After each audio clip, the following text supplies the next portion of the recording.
Peace be with you. My name is Alan Kiesler. Although I'm in the United States, I'm always thinking about Pakistan, the land of the pure, where people are becoming more and more pure by spending more time in the country. And I'm also amazed every day. I just finished talking about how peaceful it is and healthy to live in the country, and about the benefits of having your own garden.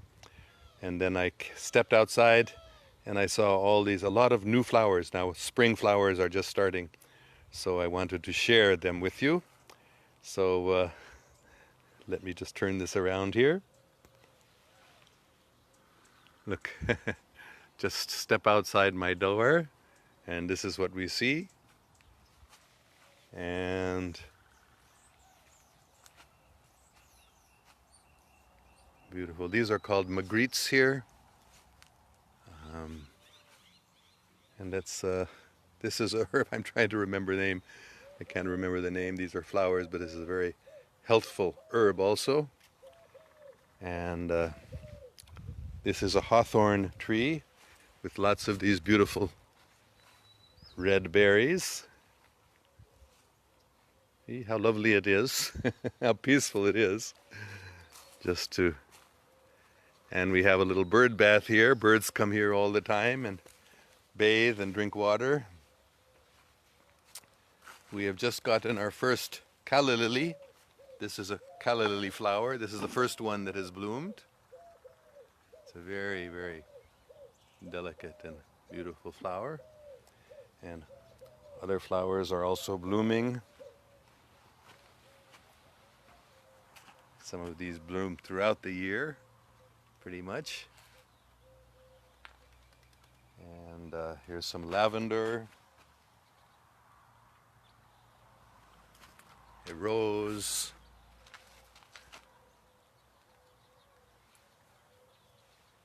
I can't even remember the names of all of these flowers here. These are pansies, some coleus.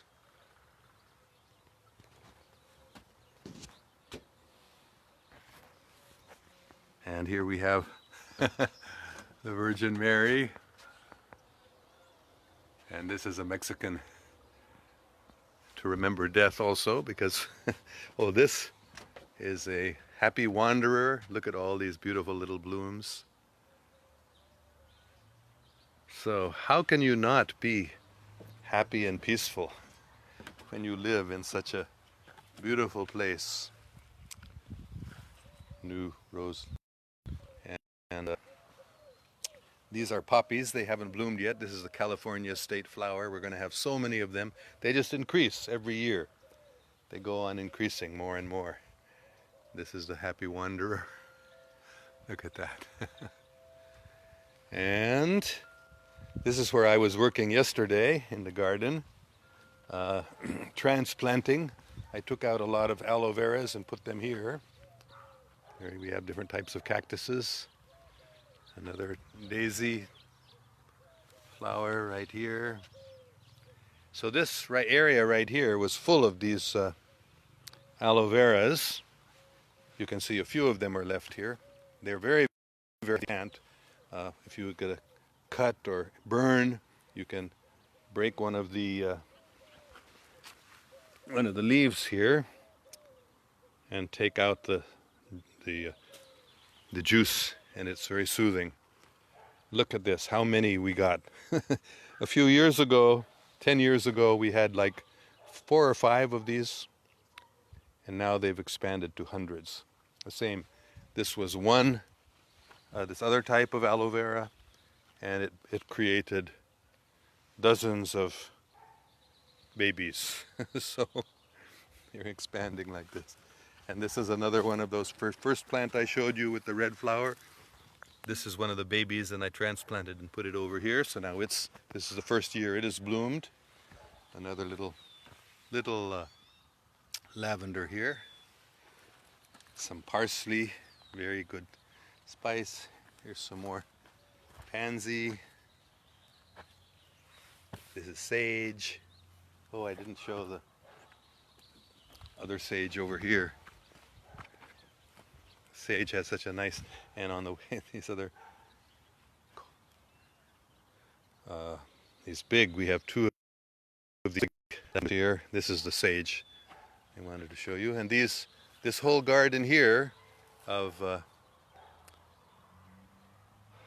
this is also newly planted, most of it. The sage was here before and some of the others, but I just added all of these, which I just transplanted from over there. And there's the other big, this is a little fig tree. The first buds, not flower buds, but the leaf buds just coming. And these are actually wildflowers, these yellow ones. They just come up by themselves, but they're so beautiful. And these little coleuses are just coming up everywhere. The seeds spread by the wind or by the birds. This is a deodar tree, which we just recently planted. Because when I was a child, I was actually born in the Himalayas, and there are a lot of these deodar trees there. So I thought, oh, this will remind me of my childhood, so we planted that tree too. And here, this is another, these are artichokes. We started off with maybe 3 or 4 of these plants a few years ago, and now we have hundreds of them. And they produce beautiful purple flowers. They're not blooming now, of course. And of course also some, and this is our Pakistani mulberry, just beginning to bud. Produces that beautiful fruit. And of course, we have, just look at all these aloe veras here, and all of these artichokes. Another beautiful flower here. And this is another beautiful, we have a, this is just one I'm sure. It got turned around somehow. I was going to show you this little flower right here. Anyway, it by mistake came back on me, so but here we have our orange trees. Let me show you. So many oranges this year. It's just amazing. We people come walking by, sometimes they ask, or I offer them oranges. We have so many we could never eat them all ourselves. We've been making orange juice and they're just becoming sweet. So what a beautiful sight. I remember when I was a child, there was a Pakistan postage stamp with orange trees. I collected stamps when I was a child, and I remember that Pakistani postage stamp. With here, this is another flower garden that I just planted, just in the last few days. Expanded from that same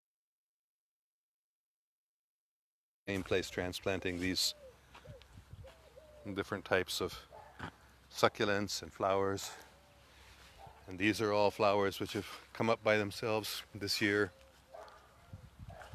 And these are all irises, which are not blooming yet. Actually, I think 1 or 2 of them have bloomed. I'll show you those. But I planted a bunch of bulbs, and you can see the little bulbs here are just coming up. Isn't it wonderful when you can plant something like this and then it pokes up out of the ground, and soon it will be a plant like this, and then soon it will be, let me see, some of the irises. We have 3 or 4 different types of irises. They are here, yes. Some of them are purple, some of them are blue, some of them are yellow with white and red. This is an iris. So all those little things. And here are a few other beautiful plants in our garden. all of these flowers, almost all of these flowers here. Here's another lavender. It's most fragrant, beautiful fragrance. Here are some daffodils that have just come up, one of the early blooming flowers in the spring. Oh, here's another rose. All right, I'll see if there's any questions or comments here as we're going.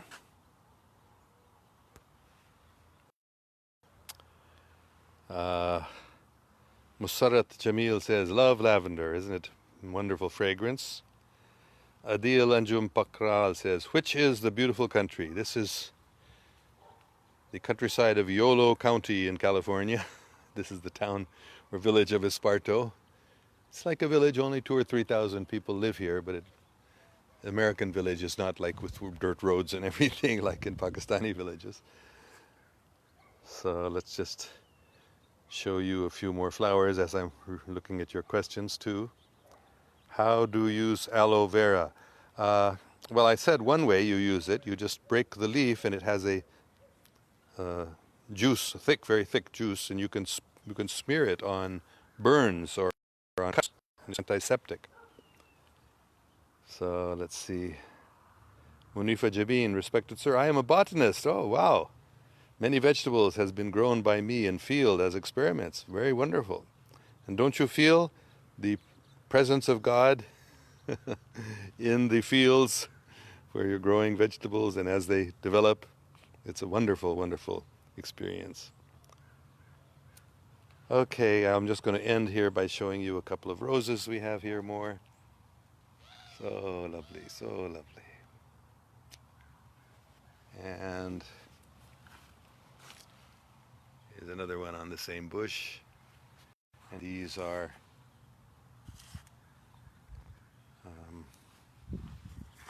some of the other flowers. These actually planted themselves. I did not plant these. I don't know how the seeds fell here, but we had flowers in this area, but now they're all. Here's a few more over here. So it's just lovely, so beautiful to live in the country, peaceful life. Please go and spend time in the villages, and you will want to move there too. So Saliha Khanum says, my father grows aloe vera on a rooftop garden. Yes, so if you're in the city, you can even have a garden on your rooftop. And she says, unfortunately, I don't even know how to grow anything but small indoor succulents. So go out into the villages nearby, into the countryside, and experience the peaceful atmosphere there, and learn to grow. Learn to grow. Okay, thank you all very much for joining me for this extra third chat this morning. I just saw the beautiful garden and thought I had to share it with you. Okay, be happy, and I'm going to repeat one more time. We need to establish self-sufficient villages, villages where everything that we need for living, we can grow ourselves and have ourselves in our village, especially if the electricity goes off, if petrol becomes unavailable. How will we live? How will we grow our food? We need to learn how to do agriculture with using oxen or camels, and for bringing up the water from under the ground, and for plowing the fields without a tractor. And life is so peaceful and beautiful in the country. So please be happy. It's all going to happen by the mercy of God very, very soon. So please pray for it. Pray for me. I'm praying for you all. I'm praying for Pakistan especially. May the most bountiful mercies of God be shed upon Pakistan and the whole world and the whole universe, but especially on the land of the pure, where, inshallah, pure Islam will be reestablished, meaning love, truth, justice, righteousness. And it's very easy to be righteous in the country. It's very easy to be sinful in the city. It's much harder to be sinful in the village. Another advantage. Unless you want to be sinful, of course. But if you want to be pious, then it's very advantageous to live in a smaller village where everyone knows everybody else. That's another advantage of being in the village. So please pray for guidance, pray for intelligence, how to work on this project. Every district, at least in Pakistan, must have at least one village where full self-sufficiency is developed. And that will become a tourist attraction, I promise you.